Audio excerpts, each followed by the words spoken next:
1678th episode of Nagpur most happening Facebook live show जिसका नाम है राज की बात हेल्थ के साथ really want to thank Orange City hospital. Orange City hospital Nagpur का एकमात्र हॉस्पिटल जो पिछले 25 सालों से नागपुर शहर को स्वास्थ्य सेवाएं दे रहा है और साथ ही साथ ये कहीं ना कहीं उम्मीद करता है कि नागपुर शहर भी अपनी हेल्थ सर्विसेज, अपनी हेल्थ चेकअप्स, अपने हेल्थ अपडेट्स को लेकर सेवाएं लेने के लिए ऑरेंज सिटी हॉस्पिटल आएगा। आज जिस विषय पे हम बात कर रहे हैं वो एक ऐसा इन्फेक्शन है जो दिखता नहीं है पर हो जाता है और जब होता है तब घनघोर तकलीफ आती है। लेकिन डर्मेटोलॉजी के इस एस्पेक्ट को किस तरह से देखा जाता है या उसका उपचार किस तरीके से दिया जाता है, आज बात करने के लिए हमारे साथ है नागपुर शहर के जाने माने सेंट्रल इंडिया के सीनियर डर्मेटोलॉजिस्ट जो एक कंसल्टेंट सीनियर डर्मेटोलॉजिस्ट है at the orange City hospital. Please स्वागत करें डॉक्टर मोहन शेंद्रे सर का। सर नमस्कार। नमस्कार सर, स्वागत आपका आज की बात में। सर, फंगल इन्फेक्शन इसको किस तरह से देखा जाए? फंगल इन्फेक्शन है ना, देखा जाए तो सिंपल है कि इट इज लाइक ए जो हम कहते थे कि like a year of A elephant, जिसे कहते हैं हाथी के। ज्यादातर कहते हैं गजकरण, इसे जो नॉर्मल भाषा में कहता है कि मुझे गजकरण हुआ है। उसे अगर देखा जाए तो सिंपल कि एक बॉर्डर जैसा मैप जैसा देखा जाए कि जैसा भी अपना इंडिया का मैप है, जैसे लाइन्स है वैसा वो फंगस इन्फेक्शन है। उसके साथ में खुजली का रहता है और उसी की वजह से वो सब होता है। ये कहीं पर भी हो सकता है, right from the head to the toe. Sir, fungal infection has everything to do with hygiene या फिर sir weather? Both plays a role. It is from the hygiene point of view, weather as well as your wear also, कि that पसीना ज्यादा होता है weather की वजह से, उसकी वजह से आपके फोल्ड एरिया में ज्यादा मॉइस्चर रहता है और मॉइस्चर होने की वजह से फंगस इन्फेक्शन होता है। हाइजीन, अगर आप बराबर हाइजीन नहीं रखते हो, क्लीन नहीं रखते हो बॉडी को, part and other thing dry नहीं रखते हो, उसकी वजह से भी होता है।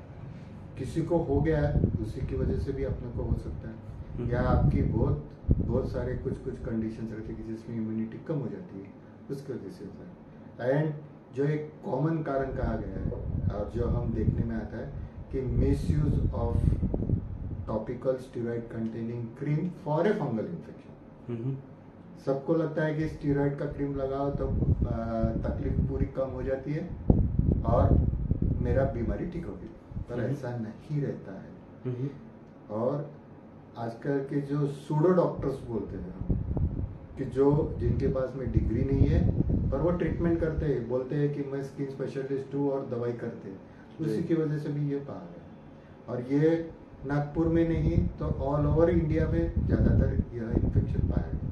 सर, एक्चुअली देखा जाए तो डर्मेटोलॉजी और कॉस्मेटिक डर्मेटोलॉजी बड़ी मिक्स हो रही है। लोगों को ऐसा लगता है कि एक चमकदार और चमकदार स्किन होना चाहिए, ना कि हेल्दी स्किन होना चाहिए, है ना सर? ये भाई, हाँ, तो ऐसे कॉस्मेटिक्स का इस्तेमाल हो रहा है जिससे लोग समझ नहीं रहे कि आज भले स्किन चमक जाएगी, लेकिन जब वो कॉस्मेटिक उतरेगा और जब स्किन फिर अपना रंग दिखाना शुरू करेगी, नेचुरल स्किन जिसे बोलते हैं, तो आप जितना अच्छा दिखना चाहते हैं उतना तो आप कभी नहीं दिख पाएंगे, है ना? उम्मीद भी खत्म हो जाएगी। सर, फंगल इन्फेक्शन को लेकर एक तरीके से ये भी समझा जाता है कि घमौरियां होना या फिर too much of sweating also is a form जहां पर फंगल इन्फेक्शन बढ़ सकता है।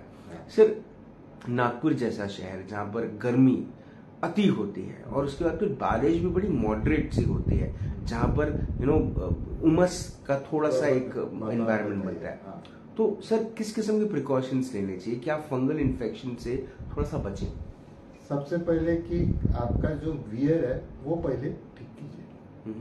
बहुत ज्यादातर क्या होता है कि बहुत ज्यादा टाइट कपड़े पहनते हो, ज्यादातर रिपीटेडली बैठे रहते हो और जो ज्यादा टाइट वाले कपड़े पहनोगे तो उसमें मॉइस्चर रहेगा, कोल्ड एरिया रहेंगे, उसमें मॉइस्चर क्रिएट होगा, उसमें आपका जो पसीना आता है आपको काम करते वक्त वो इवापोरेट नहीं होगा और उसकी वजह से इन्फेक्शन बढ़ेगा। स्पेशली इनरवेज, स्पेशली इनरवेज जी। कॉटन के कपड़े ज्यादातर पहनने की कोशिश कीजिए कि जिसकी वजह से हवा खेलती रहे। थर्डली, जब कभी भी आपका खुद का ख्याल रखते हो तो after bathing and other thing try to keep wash it off and keep the fold area dry as much as you can.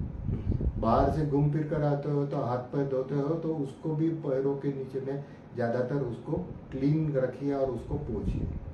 जिस किसी को जैसे ओल्ड एज है और जिसको डायबिटीज और बाकी की जो जिससे प्रतिकार शक्ति कम हो जाती है उन्होंने तो ख्याल रखना चाहिए कि आपके वेट पैर हो गए तो उसे तुरंत पोंछिए और ज्यादातर पाउडर का इस्तेमाल कीजिए। सिंपल अपना टैल्कम पाउडर जो भी कुछ लगाते हैं आप कोई भी, तो उसको कोल्ड एरिया में लगाने की कोशिश कीजिए 2 से 3 बार। और इम्पोर्टेंट बात है कि कोई भी डर्माटोलॉजिस्ट के साथ में जाकर जो वेल रिकॉग्नाइज्ड डर्माटोलॉजिस्ट है जिनके एडवर्टाइज आती है वो डर्माटोलॉजिस्ट नहीं रहते जी। अगर कोई रियल कोई डॉक्टर होगा तो वो कभी एडवर्टाइज नहीं करेगा, जरूरत नहीं पड़ेगी उसको जरूरत ही नहीं पड़ेगी, पड़ती नहीं है जी। और ज्यादातर अपन खींचे जाते हैं एडवर्टाइजमेंट की तरफ जी और उसके वजह से फिर अपन पूरा गड़बड़ करते हैं। जो डॉक्टर ने बताया वो ये चीज है जैसे क्रीम और गोलियां, उसका बराबर उतना शेड्यूल फॉलो कीजिए।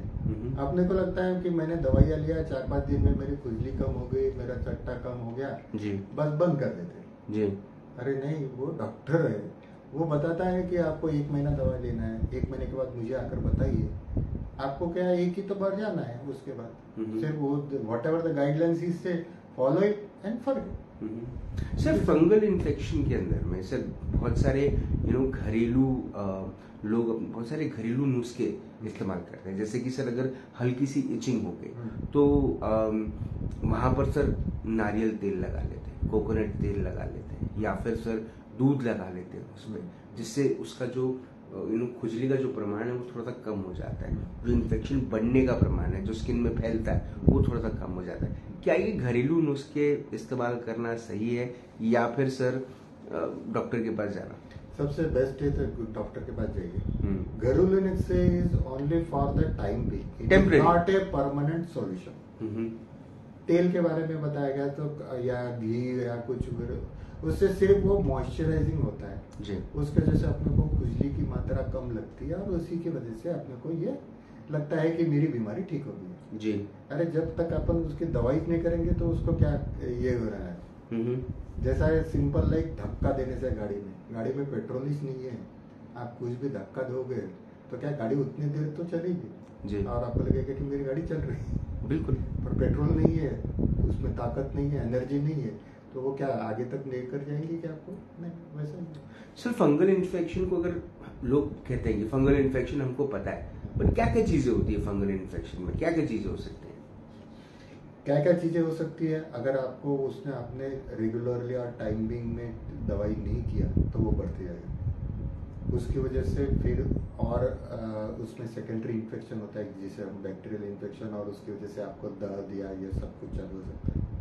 तीसरा सबसे बात आपकी वजह से आपके घरेलू के जो लोगों को है उनको फैल सकता है।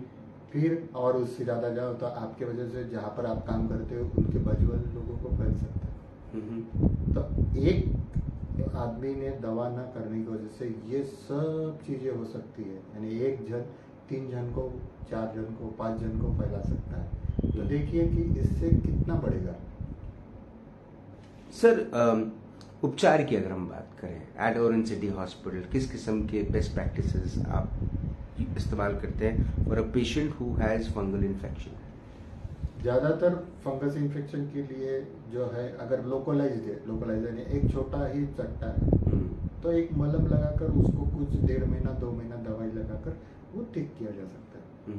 पर बड़ा चट्टा है और सभी जगह 2-3 जगह पर फैला हुआ तो उसे के लिए गोलियां की जरूरत है, मलहम की जरूरत है, और ये सब चीजें मिनिमम 1.5 महीने से 2 महीना हमने ऐसा पाया गया कि उससे वजह से भी ज्यादा भी लग सकता है। पर जब तक वो डॉक्टर नहीं कहता है कि आपकी बीमारी ठीक हो गई या आप ठीक हो गए हैं, एज अ पेशेंट मुझे लगता है कि मेरी तकलीफ कम हो गई, मेरी खुजली कम हो गई, मेरा बाकी का चट्टा दिखना कम हो गया, तो मेरी बीमारी ठीक होगी, ऐसा नहीं है।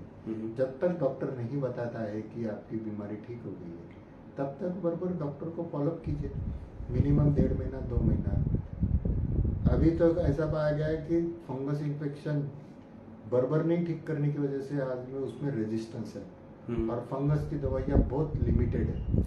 जैसे 4-5 गोलियां मैं हाथों के ऊपर में गिनूं तो उतनी दवाइयाँ आपको मिलेंगी, बस उसके ऊपर में नहीं है। ये सब डॉक्टर बराबर अपने एक्सपीरियंस और इसके हिसाब से दवाइयाँ देकर आपको ठीक करते हैं। सर, हर एक प्रॉब्लम, स्पेशली पोस्ट कोविड, ये टर्म बहुत ज़्यादा इस्तेमाल हो रहा है, और वो है लाइफस्टाइल डिसऑर्डर। क्या सर फंगल इन्फेक्शन और लाइफस्टाइल डिसऑर्डर का रिश्ता है? वैसा रिश्ता तो नहीं है। मतलब अगर आप हाँ बोल देते ना सर, तो मैं आपसे पूछता ये रिश्ता क्या कहलाता है ना? तो ऐसा कोई रिश्ता तो नहीं है। नहीं, बस आपके लाइफस्टाइल अगर आपने अच्छी किया तो ये इन्फेक्शन नहीं होगा, ये एक जरूर है फैक्टर, है ना? सुपर सर, मुझे ऐसा लगता है कि फंगल इन्फेक्शन को लेकर जो एक बेसिक जानकारी, जो एक ऐसी बात जो लोगों को पता रहनी चाहिए, टॉप ऑफ द माइंड रहनी चाहिए, और एक जिम्मेदारी ये भी कि आपके माध्यम से सर आप लोगों की भी जिम्मेदारी है कि इस इंटरव्यू को वो शेयर करें और ज्यादा से ज्यादा लोगों तक पहुंचाए, ताकि फंगल इन्फेक्शन ना हो। सर, एक आखिरी सवाल है ना सर, क्या पानी पूरी और ये गोलगप्पे खाने से फंगल इन्फेक्शन हो सकता है? नहीं हो सकता है। चलिए, I am sure the girls will be very happy for this. आपने अपना वक्त दिया, आपने हमसे बात करी, आपने हमें फंगल इन्फेक्शन के बारे में बताया, उसके लिए बहुत बहुत धन्यवाद। Thank you so much. Doctor Mohan Shendre sir से बात हुई, मुलाकात हुई दिस एक्सक्लूसिव एपिसोड ऑफ राज की बात। बड़ी सिंपल बात है, फंगल इन्फेक्शन अगर आपको हो गया तो आप बाजू वाले को भी दे सकते, मतलब परिवार के बाकी सदस्यों को भी आप दे सकते हो, which is will be very unfair to them and unfair to you also, कि आपको क्यों हो गया। सबसे सीधी बात है, बेसिक लाइन यही है कि हम जब छोटे थे तब हमारे मदर फादर हमको एक ही चीज सिखाते थे कि बेटा साफ रहना सीखो। उनका साफ रहने का कहना बहुत सारी चीजों को लेकर था। एक तो आपका चरित्र साफ रहना चाहिए, दूसरा आपकी मेंटालिटी साफ रहनी चाहिए, और तीसरा सबसे विशेष रूप पे आपका शरीर साफ रहना चाहिए। कहते ना, तन अच्छा मन अच्छा सब अच्छा। आपसे फिर होगी मुलाकात इन राज की बात, तब तक जिंदा रहें। जय हिंद।